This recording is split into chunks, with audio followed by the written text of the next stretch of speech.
Chapter 1. The Man They Underestimated.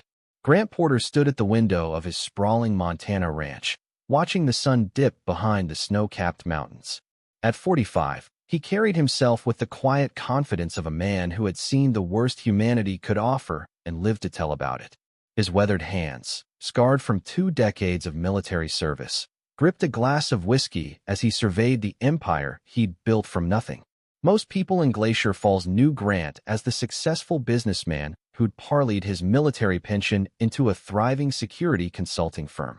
What they didn't know was that Grant Porter had been dealt a force, the kind of soldier whose existence was classified, whose missions never made headlines, and whose skills in elimination were legendary among a very select few. Diana Porter glided into the room behind him, her blonde hair perfectly styled despite the late hour. At 38, she still turned heads in their small town, though Grant had long since stopped caring about such things.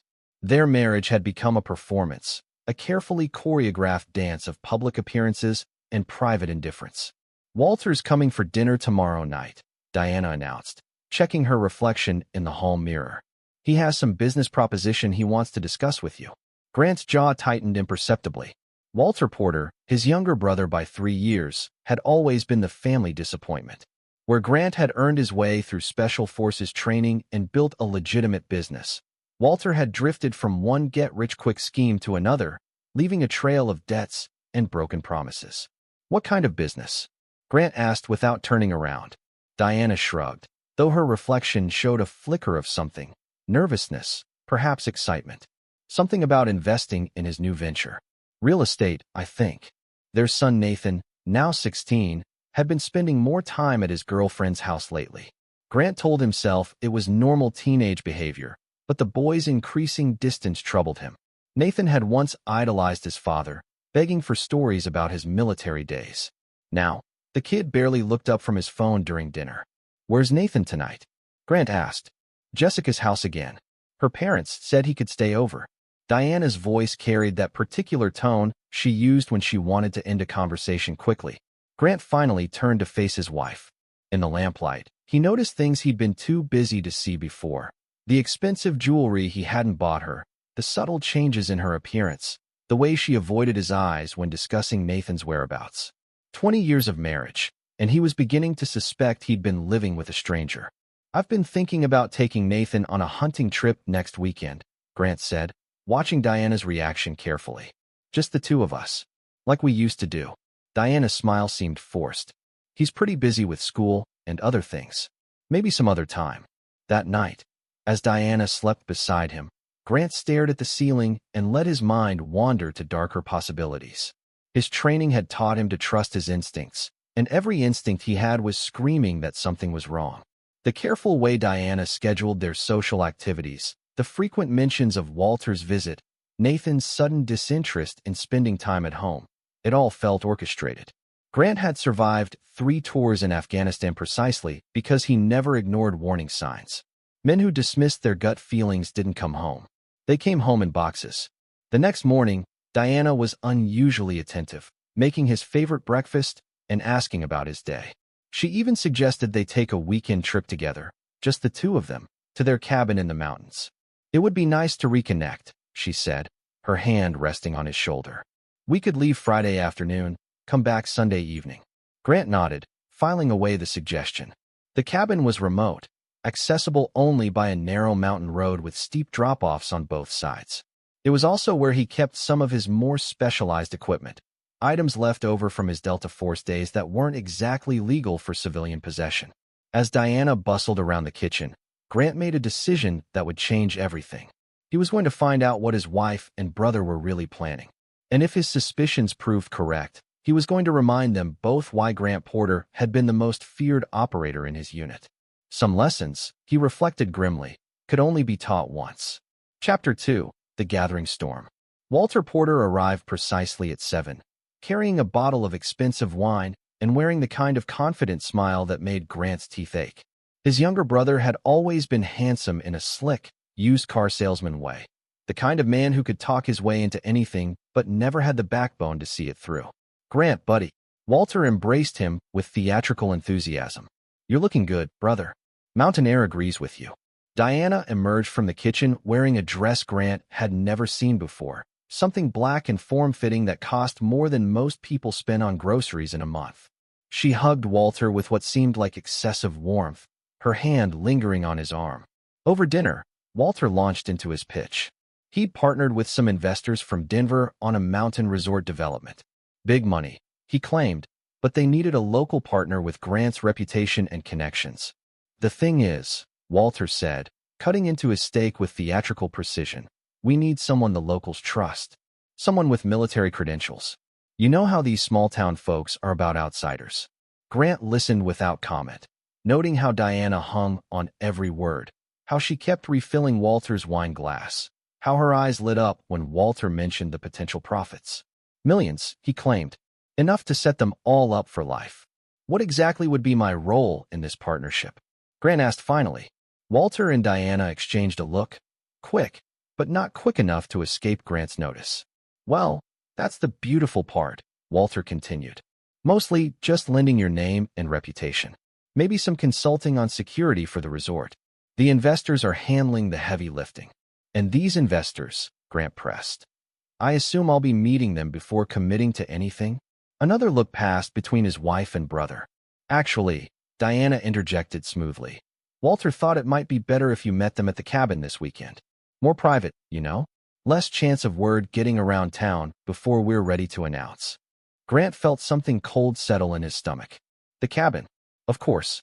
After Walter left, Diana was particularly affectionate, suggesting they open another bottle of wine and celebrate the new opportunities. Grant played along, but his mind was elsewhere, cataloging details, planning contingencies. The next morning, he made a phone call to Travis Gorman, his former sergeant and current business partner in the security firm. Travis, I need you to do something for me, and I need you to do it quietly. Name it, boss. Run a background check on Walter Porter. Everything, finances, associates, recent activities. Also, I want surveillance on my house while I'm gone this weekend. There was a pause. You expecting trouble? Grant stared out at the mountains, remembering similar conversations before missions in hostile territory. Let's just say I want to be prepared. That afternoon, Nathan came home looking troubled. The boy had Diana's blonde hair but Grant's steel-gray eyes, and those eyes held something Grant hadn't seen before, fear. Dad, can I ask you something? Always. Nathan glanced around nervously, then moved closer. If someone was planning to hurt you, you'd know, right? I mean, with your military training and all. Grant's blood chilled. Why would you ask that, son? I don't know, Nathan's voice trailed off. Mom and Uncle Walter have been talking a lot lately. Whispering, you know. And yesterday, I heard Mom on the phone with someone, talking about insurance policies and other stuff. What kind of other stuff? Nathan shook his head. I couldn't hear it all. But Dad, I'm scared. Something feels wrong. Grant knelt down to his son's level, gripping the boy's shoulders. Nathan, listen to me very carefully. I want you to pack a bag tonight. Just essentials. And keep it in your closet. If anything happens this weekend, if anyone tells you I've been hurt or killed, you get that bag and you call this number. He handed Nathan a card with Travis Gorman's contact information. Can you do that for me? The boy nodded, tears threatening at the corners of his eyes. And Nathan, whatever happens, remember that I love you, and everything I do is to protect you. That evening, Diana was practically glowing with excitement about their weekend getaway. She'd already packed their bags, she announced, and she'd arranged for Nathan to stay with Jessica Briggs's family. It'll be so romantic, she said, curling against Grant's side on the couch. Just like when we were first married. Grant smiled and nodded, but inside, he was calculating distances, inventory, timing. If Diana and Walter thought they were dealing with some soft businessman who'd gone domestic, they were about to learn a very painful lesson about the man they'd underestimated. The boy he'd been might have trusted blindly. The soldier he'd become trusted no one. And the predator they'd awakened was already planning their destruction. Chapter 3. The Fall. Friday afternoon arrived with crystal-clear skies and the kind of mountain air that made everything seem deceptively peaceful. Diana chatted nervously during the 2-hour drive to the cabin, pointing out landmarks and making small talk that felt forced. Grant responded with appropriate murmurs, but his attention was focused on the route, the terrain, the tactical considerations of what was to come. The cabin sat on a bluff overlooking a deep ravine, accessible only by a narrow dirt road that switchbacked up the mountainside. Grant had chosen this location years ago precisely because it was isolated, defensible, and provided multiple escape routes for someone who knew the terrain. Diana seemed unusually familiar with the setup, directing him to park in a specific spot and commenting on changes to the property that Grant didn't remember making. Walter said he'd meet us here around 8. She mentioned casually as they unloaded their bags. He wanted to bring the investors up to see the location for themselves. Grant nodded, though no legitimate investors would be conducting business in such a remote location. His wife and brother were either incredibly stupid or incredibly confident, possibly both. As the sun began to set, Grant excused himself to check the generator and secure the property. Standard precautions, he told Diana, left over from his military days. What he actually did was retrieve a knife from his hidden cache and position it strategically, test the emergency radio, and identify the best vantage points around the cabin. Walter arrived precisely at 8, but he wasn't alone. 2 men accompanied him, rough-looking types with the kind of builds that suggested they were more comfortable with physical intimidation than intellectual pursuits. "Grant, meet Victor and Alexei," Walter said with false cheer. "Our investors from Denver." The men's accents were definitely not from Denver. Eastern European, possibly Russian. Grant's mind immediately went to Nathan's earlier question about being sold to the Russians, a detail that had seemed like childish nonsense at the time. "Gentlemen," Grant said, extending his hand. Victor's grip was firm but sweaty. Alexei barely acknowledged the introduction, his small eyes constantly scanning the area like a man expecting trouble. Diana served drinks with unusual efficiency, and Grant noticed she made sure his glass was always full while barely touching her own. The conversation centered on the supposed resort development, but the details were vague, contradictory, and clearly improvised. Around 10 o'clock, Diana suggested they step outside to enjoy the mountain air and discuss the finer points of the deal. The timing felt orchestrated, and Grant's tactical instincts screamed warnings as they moved onto the narrow deck overlooking the ravine. Walter positioned himself behind Grant while Victor and Alexei flanked him on either side. Diana stood near the cabin door, her face pale in the moonlight, but her eyes hard with determination. "You know, Grant," Walter said conversationally, "I've always wondered what it would be like to be the successful brother. To have everything handed to you on a silver platter." "Nothing was handed to me," Grant replied quietly, his muscles tensing as he sensed the shift in atmosphere. "I earned everything I have." "Did you?" Diana's voice carried a venom Grant had never heard before. "While you were playing soldier, some of us were making real sacrifices. Some of us were building actual relationships." Grant turned slightly, enough to see Victor's hand moving inside his jacket. "Relationships with who, Diana?" She smiled then, cold and predatory. "With your brother, for starters. Walter's been everything you never were, passionate, attentive, present." The pieces fell into place with brutal clarity. Diana and Walter had been having an affair, probably for years. Nathan might not even be his biological son. The insurance policies Nathan had mentioned would make them both wealthy if Grant died in an accident in these remote mountains. "And the Russians?"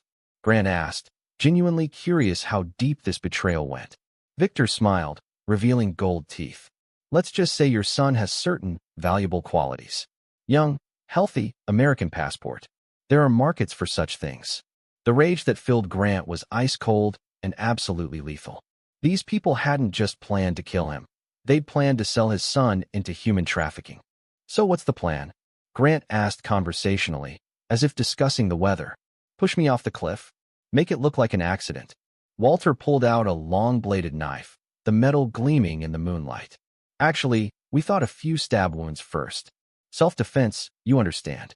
Poor Diana will tell the police how you went crazy, attacked everyone. She and I barely escaped with our lives.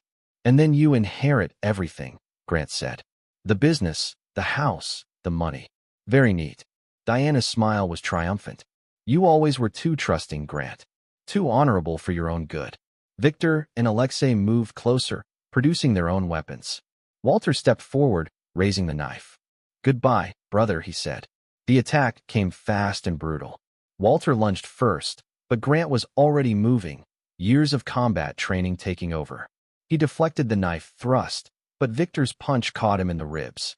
Alexei swung a sap at Grant's head, connecting with enough force to blur his vision. But 3 against 1 was manageable for someone with Grant's training. What he hadn't counted on was Diana joining the attack, smashing a heavy glass ashtray against the back of his skull. The world went gray around the edges. Grant staggered, blood streaming down his face. Another blow from Walter's knife caught him in the shoulder, sending him stumbling toward the deck's edge. The last thing Grant remembered clearly was Walter's hands shoving him backward, the sensation of falling, and the sound of Diana's laughter echoing off the mountain walls. Then darkness claimed him as he plummeted toward the rocky ravine below. But Grant Porter had survived worse falls than this.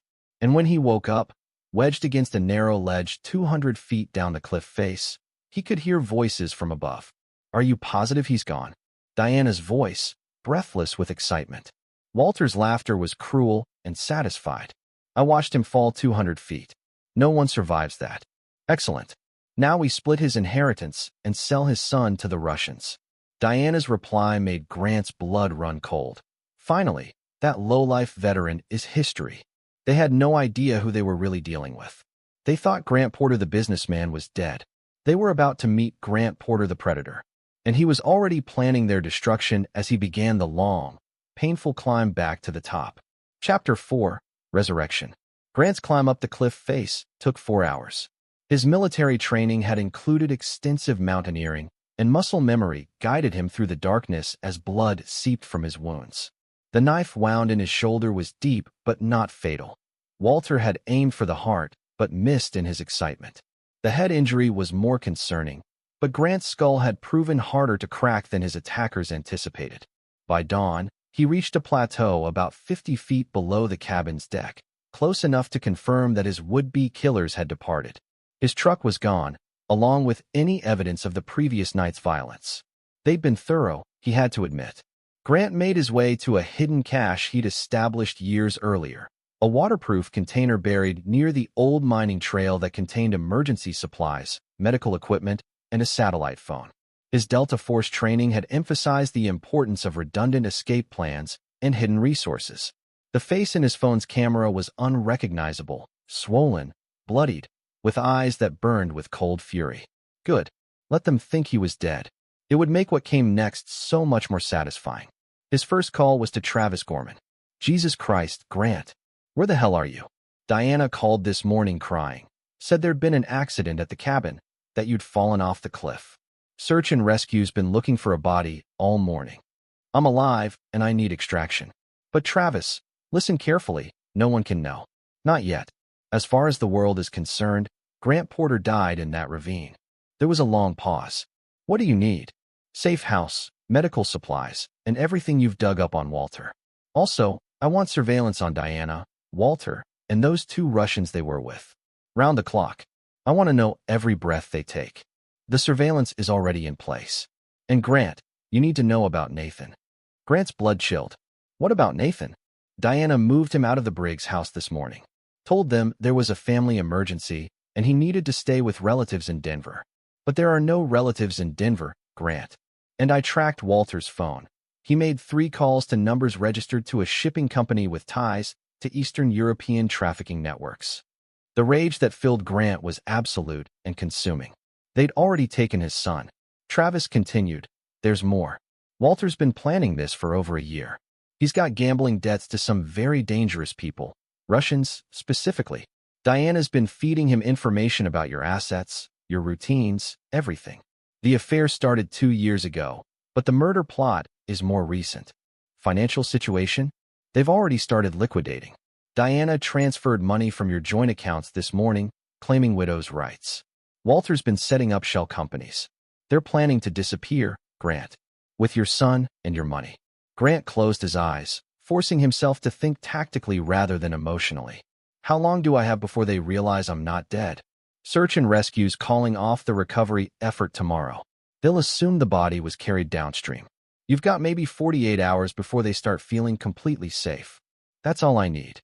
Travis arrived 6 hours later in an unmarked van, bringing medical supplies and Curtis Adkins, a former Army medic who'd worked with their unit in Afghanistan.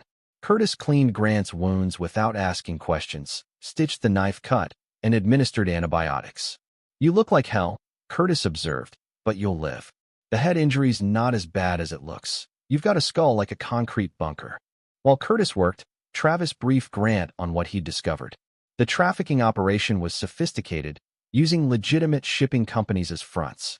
Nathan was being held at a warehouse near the Denver airport, scheduled to be moved overseas within 72 hours. "The good news is they haven't moved him yet," Travis reported. "They're waiting for the heat to die down from your death before completing the transaction." Grant studied the surveillance photos of the warehouse. 3 guards, multiple escape routes, but also innocent workers in the area. A direct assault would risk collateral damage and might get Nathan killed in the crossfire. What about Diana and Walter? Staying at Walter's apartment in town, celebrating. Diana's been shopping for expensive clothes, telling people she's planning a grief vacation to help her cope with your death. Walter's been drinking heavily and bragging to anyone who'll listen about his new business opportunities. "They think they're untouchable," Grant mused. "Time to teach them otherwise." That evening, Grant made a call to Michelle Peters, a federal prosecutor he'd worked with during his consulting days. Michelle specialized in human trafficking cases and had been trying to crack the Russian networks for years. "Grant, I heard about the accident. I'm so sorry. I'm not dead, Michelle. And I have something you want." He laid out the entire situation: the murder attempt, Nathan's kidnapping, the trafficking network, everything. Michelle listened without interruption. "If you can prove all this," she said finally, "I can bring down a network we've been chasing for 5 years. But Grant, you have to let us handle the recovery. No vigilante justice." Grant's smile was predatory. "Of course. I'm just a concerned citizen providing information." What he didn't tell Michelle was that his definition of justice had been forged in places where legal niceties meant nothing, where survival depended on being more ruthless than your enemies. Diana and Walter had made one critical error. They'd underestimated the difference between Grant Porter the businessman and Grant Porter the weapon. The businessman might have worked within the system, trusted in law and order, believed in redemption and forgiveness. The weapon had different rules entirely, and the weapon was already planning their complete and utter destruction. Chapter 5: The Hunter's Preparation. Grant spent the next day in a rented warehouse on the outskirts of Glacier Falls, preparing for war. Travis had acquired everything on his list without questions: weapons, surveillance equipment, false identification documents, and a collection of items that would have raised serious questions if discovered by law enforcement. The plan forming in Grant's mind was elegant in its brutality. Diana and Walter thought they were dealing with a grieving widow and a successful murder conspiracy. They had no idea they were being hunted by someone who had perfected the art of destruction in the world's most dangerous places. Curtis Atkins arrived with additional intelligence. "I've been watching the warehouse where they're holding Nathan. 3 guards during the day, 2 at night. They rotate every 12 hours. The good news is they're not expecting trouble. Security's pretty lax." "What about Nathan's condition?"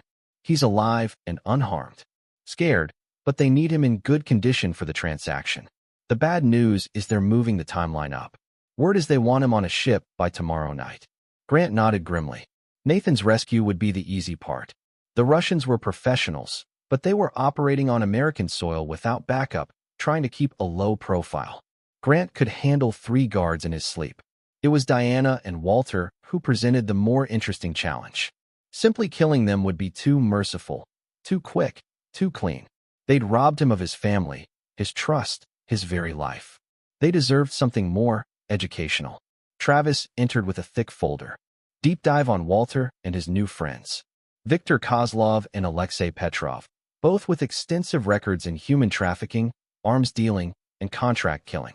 Their muscle for a guy named Dmitry Volkov runs trafficking operations from Denver to the West Coast. Grant studied the photographs. Any family. Kozlov has a daughter at Colorado State University. Honor student, pre-med. Petrov's got a wife and 2 kids in Brighton Beach. From what I can tell, they're both trying to keep their families separate from the business. Good.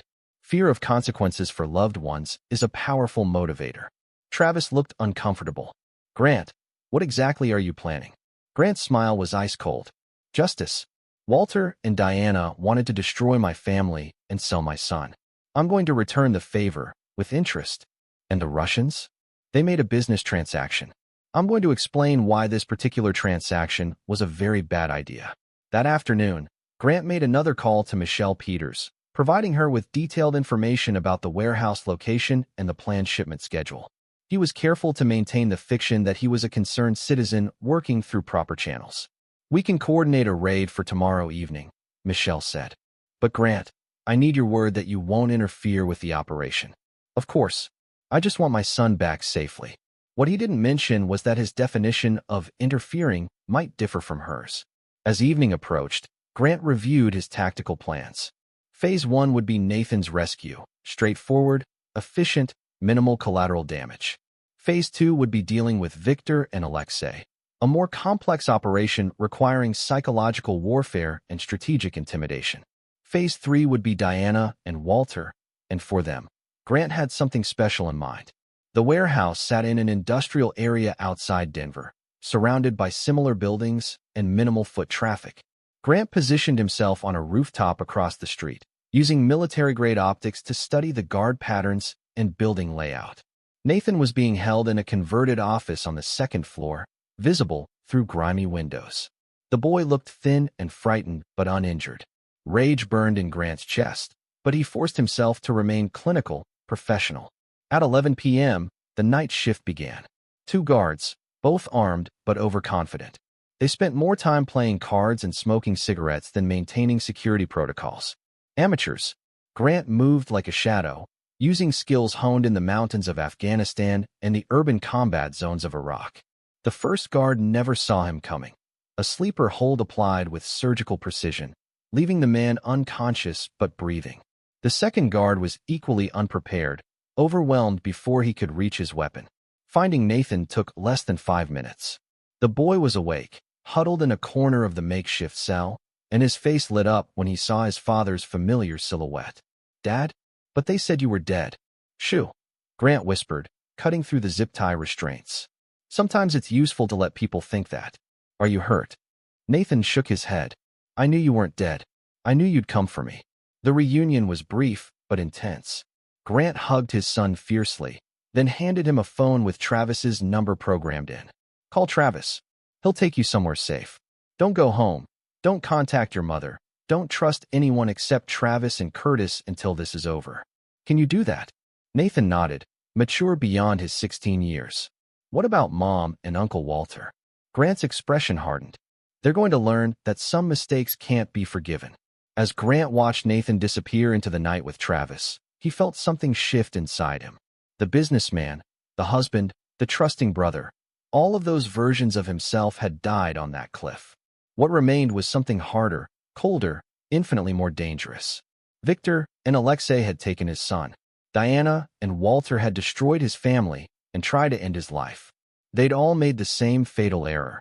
They'd mistaken mercy for weakness, restraint for inability. Grant Porter, the weapon, was about to correct that misconception, and there would be no forgiveness, no second chances, no mercy for anyone who had betrayed him. The hunt was about to begin. Chapter 6: Psychological Warfare. Viktor Kozlov discovered his daughter Natasha was missing the next morning. She'd vanished from her university dorm room sometime after midnight, leaving behind only a note written in her father's native Russian. "Your business associates have poor judgment regarding family matters." Alexei Petrov received a similar message when his wife's grocery store in Brighton Beach failed to open. The family had vanished overnight, leaving behind only a photograph of Alexei taken at the warehouse, with his home address circled in red marker. Both men found Grant's untraceable phone number waiting for them when they returned to the warehouse to discover their guards unconscious and Nathan Porter gone. "Mr. Kozlov, Mr. Petrov." Grant's voice was calm, conversational. "I believe we have some business to discuss." "Porter? But you're dead." Victor's accent thickened with stress. "Reports of my death were greatly exaggerated. Your families are safe, gentlemen, but their continued well-being depends entirely on your cooperation over the next 24 hours. Alexei's voice was tight, with barely controlled rage. "If you harm my children." "You're in no position to make threats," Grant interrupted smoothly. "You kidnapped my son and planned to sell him into slavery. You tried to murder me. The only reason your families are still breathing is because they're innocent of your crimes." The silence stretched for long moments before Victor spoke again. What do you want? Information. Walter Porter and Diana Porter hired you for specific services. I want to know everything. Who else is involved? Where the money went? What other jobs you've done for them? And if we cooperate, your families go home unharmed. You leave Colorado permanently, and you never work in human trafficking again. Think of it as early retirement. And if we refuse? Grant's chuckle was devoid of warmth. Let's just say I learned some very creative interrogation techniques during my military service. Techniques that would make your family's final hours quite unpleasant. The psychological pressure worked exactly as intended. Within 2 hours, Victor and Alexei had provided detailed information about their arrangement with Walter and Diana, including bank account numbers, scheduled payments, and, most interestingly, evidence that this hadn't been their first collaboration. Walter had been trafficking human beings for over a year, using his legitimate business connections to move victims through small-town Colorado. Diana had been helping, using her social connections to identify vulnerable targets. Nathan hadn't been their first victim, he'd just been their most valuable. The revelation filled Grant with a cold rage that went beyond personal betrayal. His brother and wife hadn't just tried to kill him and sell his son, they'd been destroying other families for profit. The scope of their evil was breathtaking, but it also gave Grant exactly what he needed for the final phase of his plan. That afternoon, while Michelle Peters coordinated federal raids on the trafficking network, Grant paid a visit to Jessica Briggs, Nathan's supposed girlfriend, whose family had been hosting him before his kidnapping. Jessica was actually 22, not 16, and her real name was Miriam Shields. She'd been working for Walter and Diana, identifying suitable victims among the local teenagers and gaining their trust before they disappeared. Grant found her in a Denver motel, packing to flee the state. Going somewhere, Miriam? She spun around, face pale with terror. Grant Porter. But you're supposed to be dead. So I keep hearing. Sit down. We need to talk. The conversation that followed was illuminating. Miriam had been Walter's first recruitment into the trafficking network, a runaway from an abusive home who'd thought she was saving other kids from similar situations. By the time she realized the truth, Walter had compromised her so thoroughly that escape seemed impossible. How many kids? Grant asked. Miriam's voice was barely a whisper. 12. Over the past year. Mostly runaways, kids from broken homes, teenagers whose disappearances wouldn't be investigated too thoroughly. Grant felt something die inside him. His son had been intended as victim number 13. Where are they now? Gone. Overseas, mostly. Walter said they were going to better lives, but... She broke down crying. Grant studied her for a long moment. Unlike Victor and Alexei, who were career criminals, Miriam was a victim who'd been turned into a perpetrator. The distinction mattered. You're going to help me, he said finally. Help you what? Grant's smile was predatory. End this. All of it. Walter and Diana think they're untouchable, that killing me solved their problems. They're about to learn that death would have been a mercy compared to what I have planned. That evening, Grant called Diana from Walter's phone, using voice modulation software to disguise his identity. The Porter situation has complications, he said in Victor's accent. We need meeting tonight. Same location as before. Diana's voice was suspicious but interested. What kind of complications? Federal attention. Too much heat from boy's disappearance. Need to adjust timeline. There was a pause, then Diana's voice, harder now. Walter and I will be there at midnight. Grant smiled grimly as he hung up. Phase 3 was about to begin, and by dawn, Diana and Walter Porter would understand exactly what they'd awaken when they tried to destroy Grant Porter's family. The Predator was about to remind them why he'd been the most feared operator in Delta Force, and why some betrayals could never be forgiven. Chapter 7. The Trap Springs. Diana and Walter arrived at the abandoned warehouse at exactly midnight, both armed and visibly nervous. They'd chosen the meeting location themselves, an old grain storage facility outside Glacier Falls that had been empty for years. What they didn't know was that Grant had been using the building as his operational base for the past 2 days. The warehouse was a maze of catwalks, storage silos, and industrial equipment, perfect for what Grant had planned. He'd spent hours preparing the space, positioning cameras, setting up recording equipment, and creating what he privately called his confessional booth. Diana wore all black, looking more like a commando than a grieving widow. Walter carried a shotgun and kept glancing at shadows, his bravado from earlier in the week replaced by paranoid alertness. Victor? Alexei? Walter called out as they entered the main floor. We're here. They're not coming. Grant's voice echoed from the speakers he'd positioned throughout the building. Victor and Alexei are on a plane back to Russia, along with their families. Professional courtesy, they provided information in exchange for safe passage. Diana and Walter spun around, weapons raised, trying to locate the source of the voice. Grant. Diana's voice cracked with disbelief. But you're dead. We watched you fall. You watched Grant Porter, the trusting husband, fall. Grant's voice continued, still impossible to locate. But you never knew Grant Porter, the Delta Force operator. The man who spent 20 years perfecting the art of killing people who made poor life choices. Walter's shotgun swung wildly as he searched for targets. Show yourself, you coward. Coward. Grant's laughter was cold and mechanical through the speakers. Says the man who needed help from his sister-in-law to murder his own brother. Tell me, Walter, whose idea was it to sell Nathan to human traffickers? Yours or Diana's? That wasn't supposed to happen, Diana shouted, her composure finally cracking. Victor said he was just scaring you, making sure you stayed quiet. Liar. Miriam Shield stepped out from behind a grain silo, her face streaked with tears, but her voice steady. You specifically requested a buyer for Nathan. You said his military father's genetics would make him valuable in overseas markets. Diana's face went white. Miriam, what are you doing here? Telling the truth, for once in my miserable life. Walter swung his shotgun toward Miriam. Shut your mouth, you little.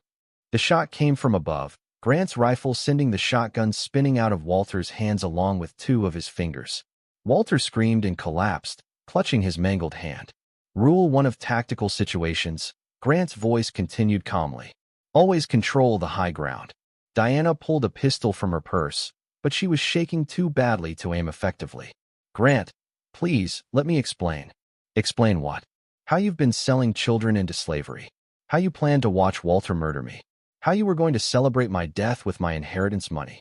Lights suddenly blazed throughout the warehouse, illuminating Grant's position on a catwalk 30 feet above. He looked like death incarnate, face still bearing the marks of their assault, eyes burning with cold fury, rifle trained with absolute precision on Diana's center mass. Here's what's going to happen, Grant announced. Miriam is going to use this camera to record your complete confessions about the trafficking operation, every victim, every crime, every detail. The recording will be sent to federal prosecutors, local media, and uploaded to the internet. And if we refuse? Diana's voice was barely a whisper. Then I put bullets in both your kneecaps and ask the questions again. We repeat this process until you decide that cooperation is preferable to permanent disability. Walter was sobbing, cradling his ruined hand. Grant, I'm your brother. This is madness. You were my brother. The man who tried to murder me and sell my son is just another enemy combatant. Grant's voice was devoid of emotion. And I've killed a lot of enemy combatants. The confession session lasted 2 hours.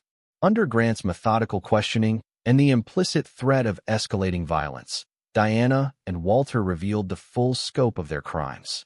12 children sold into slavery, multiple murders made to look like accidents, systematic looting of Grant's finances, and a network of corruption that extended throughout the county.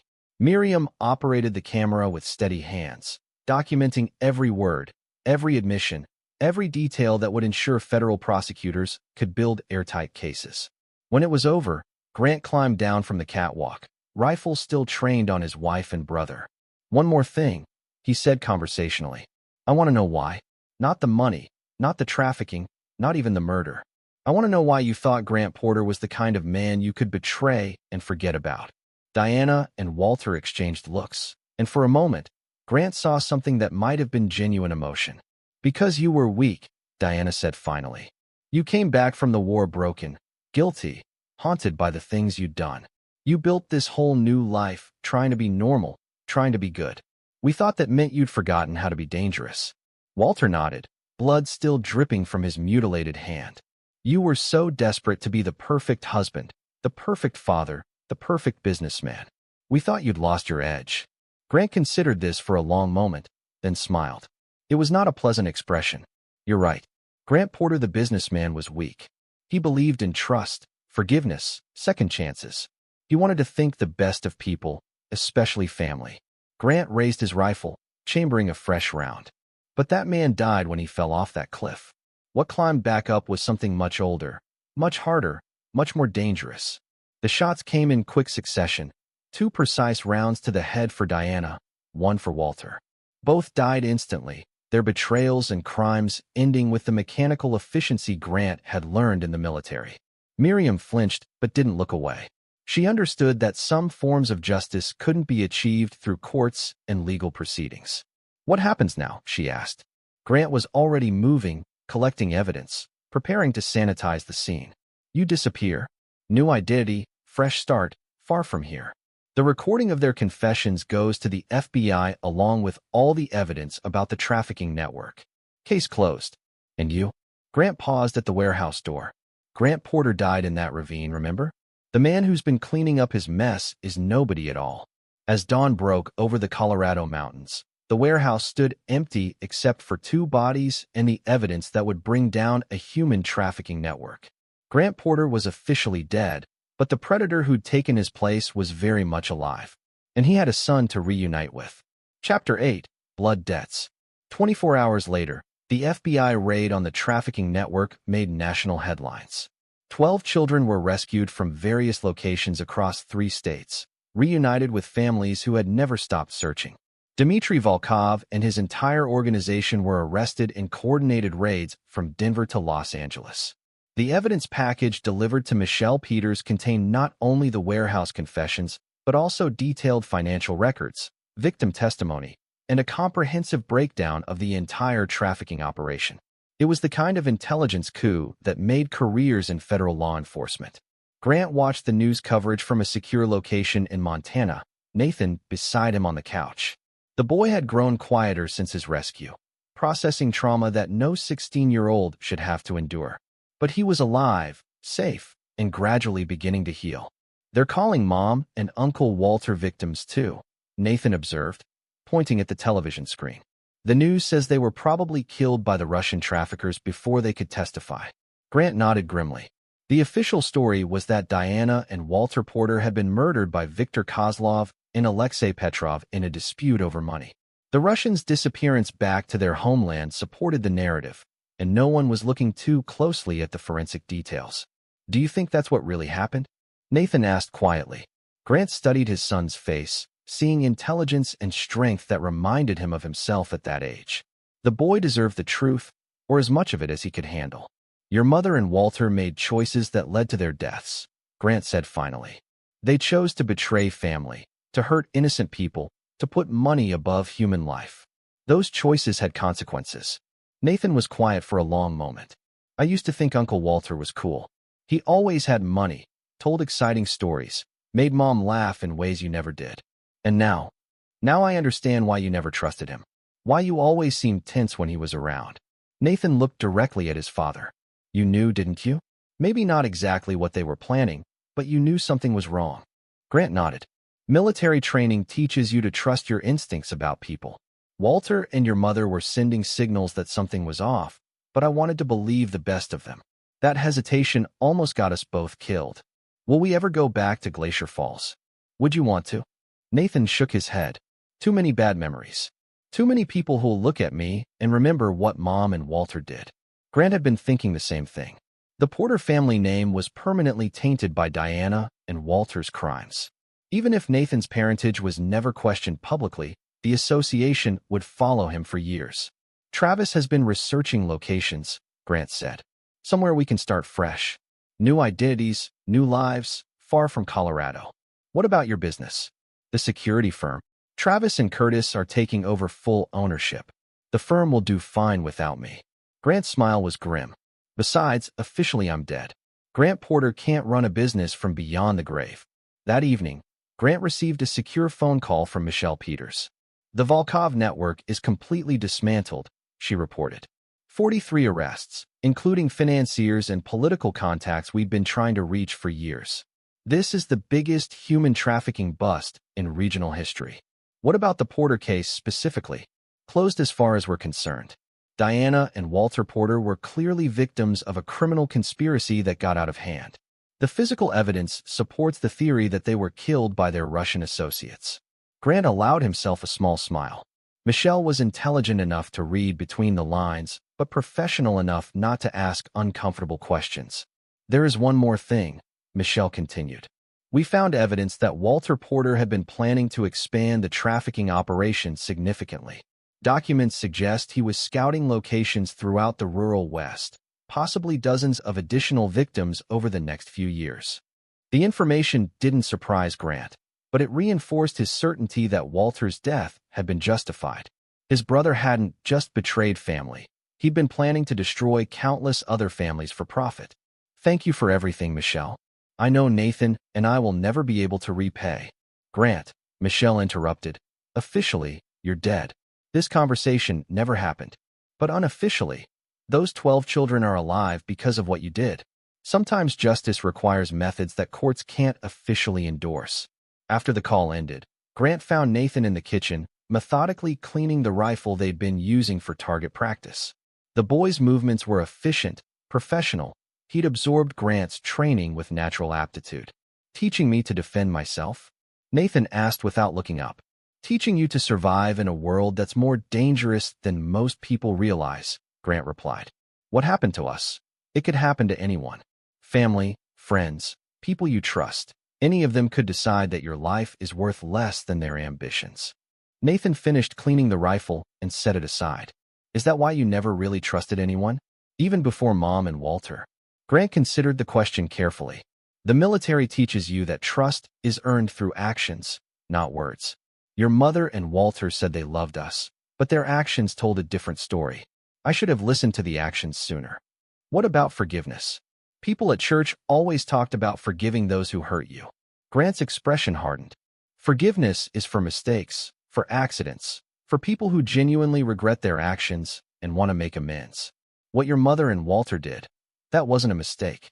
That was calculated evil. So you don't regret killing them?" The question hung in the air between them. Grant looked at his son, really looked at him, and saw someone who was growing into a man, someone who needed honest answers about the brutal realities of the world. "I regret that it was necessary," Grant said finally. "I regret that they forced me to choose between their lives and the safety of innocent people. But no, Nathan, I don't regret stopping them from hurting anyone else." Nathan nodded slowly. "Good, because I don't regret it either." That night, as Grant planned their departure from Colorado, he reflected on the man he'd become over the past week. The businessman who'd trusted blindly was dead. The husband who'd ignored warning signs was gone. What remained was something harder, more dangerous, but also more honest about the world's capacity for evil. Diana and Walter had tried to destroy him, but they'd actually freed him from the illusion that good intentions and moral behavior were sufficient protection against predators. Grant Porter was dead, but the man who'd taken his place was someone his son could depend on, someone who would never again mistake mercy for weakness or trust for intelligence. Some lessons could only be learned in blood, and Grant Porter had been an excellent student. Chapter 9, New Beginnings, Old Rules. 6 months later, in a small town outside Bozeman, Montana, John Grant finished reviewing the security system installation for the local bank. His reputation as a top-tier security consultant had spread quickly through word of mouth, military precision, reasonable rates, and an uncanny ability to anticipate potential threats. His 16-year-old son David had adapted well to their new life. The boy excelled in school, played varsity football, and had developed an easy confidence that came from knowing his father could handle any threat that emerged. More importantly, David had learned to read people, to trust actions over words, to understand that the world was a dangerous place that required constant vigilance. Their home was a fortress disguised as a ranch house. Bulletproof glass, redundant security systems, multiple escape routes, and a basement armory that would have impressed his old Delta Force teammates. John Grant took no chances with his son's safety. The official story was that they were refugees from a family tragedy in Colorado, which was true enough. David's mother had died in a trafficking-related incident, and they'd relocated for a fresh start. The local community had welcomed them with typical small-town warmth, never suspecting that their newest resident was one of the most dangerous men in America. Travis Gorman visited monthly, ostensibly as a business partner in John's consulting firm, but actually to provide updates on loose ends from their Colorado situation. The news was consistently positive. The trafficking networks remained dismantled. No one was investigating the deaths of Diana and Walter Porter, and Nathan Porter's disappearance was attributed to the trauma of losing his parents. Miriam's doing well, Travis reported during his latest visit. New identity in Oregon, working as a counselor for at-risk youth. Funny how life works out. John nodded. Miriam had earned her redemption by helping expose the trafficking network. Unlike Diana and Walter, she'd been a victim first, perpetrator second, and had ultimately chosen to do the right thing. Any word on Victor and Alexei? Keeping their heads down in Moscow. Word through intelligence channels is that they've retired from the trafficking business permanently. Apparently, their encounter with you left quite an impression. John smiled grimly. Fear was an excellent teacher when properly applied. That evening, David found his father in the study, cleaning weapons with methodical precision. "Dad, can I ask you something?" "Always." David sat down across from him, serious beyond his years. "Do you ever think about Mom? The real version, I mean, not the lie we tell people here." John paused in his cleaning. It was a question he'd been expecting for months. "Every day," he said honestly. "I think about the woman I thought I married, the mother you deserve to have. But I also think about the woman she actually was, someone who could look at her own son and see a commodity to be sold. Do you think she ever really loved us?" John considered this carefully. It would be easy to lie, to soften the truth, but David deserved better than comforting fiction. "I think Diana loved the idea of us, the successful husband, the perfect family, the comfortable lifestyle. But when that lifestyle was threatened, she chose money over family. That's not love, David. That's possession." David nodded slowly. "I've been having dreams about her. About what happened at the cabin, what she said about selling me to the Russians. Nightmares. Not exactly. More like clarity. Understanding what she really was. What would have happened if you hadn't stopped her?"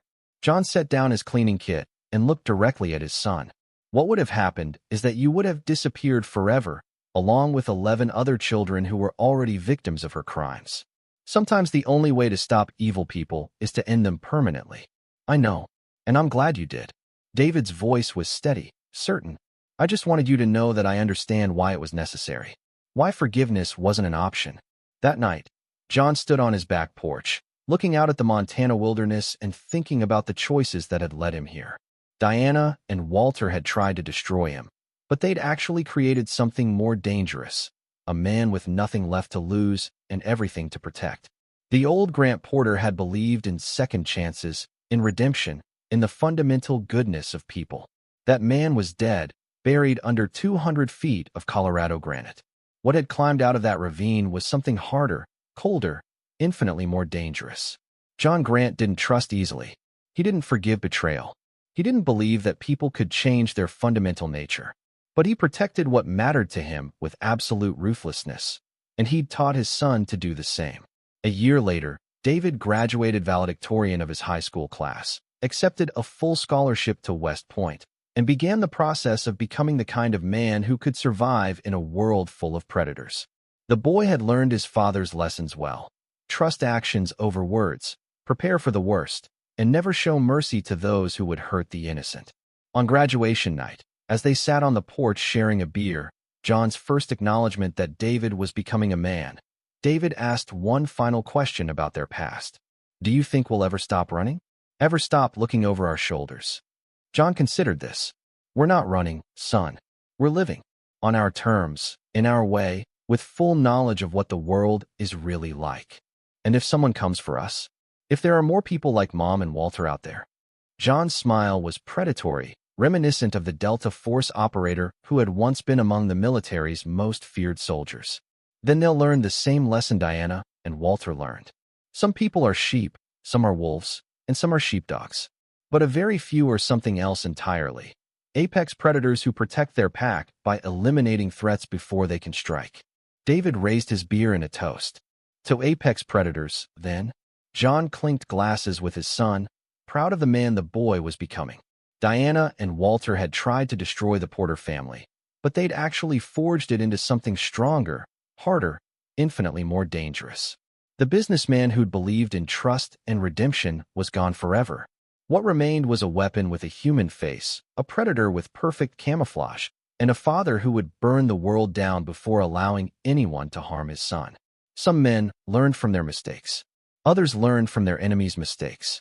And a very few learned that mercy was a luxury that predators couldn't afford. John Grant had learned all three lessons well, and he would never forget them. This is where our story comes to an end. Share your thoughts in the comments section. Thanks for your time. If you enjoy this story, please subscribe to this channel. Click on the video you see on the screen, and I will see you there.